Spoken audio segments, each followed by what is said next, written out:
Hi! సముద్రాన్ని చూడగలం కానీ, ఆ సముద్రం లోపల ఉన్న ఉప్పుని చూడగలమా? చూడలేం కదా! అలాగే మనుషులను చూడగలం కానీ, ఆ మనిషి లోపల ఉన్న లోతుగా దాగి ఉన్న మనసుని చూడలేం కదా! అంతే కదా మరి! అది మనకెప్పుడు తెలుస్తుంది? ఆ మనిషితో పరిచయం పెంచుకొని, ఫ్రెండ్‌షిప్ చేసి, మోసపోయి, వెన్నుపోటు పొడిపించుకొని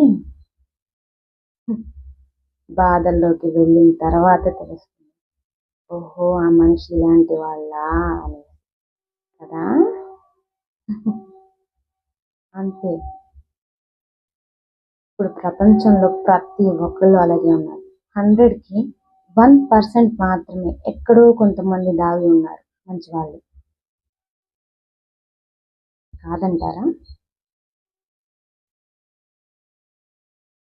అనలేరు. ఎందుకంటే అది నిజం. అంతే. మీరు కూడా 100లో 1%లో 1 నంబర్ అవ్వండి కానీ 100 మెంబర్స్‌లో 1 నంబర్ అవ్వద్దు. ఓకే. బాయ్.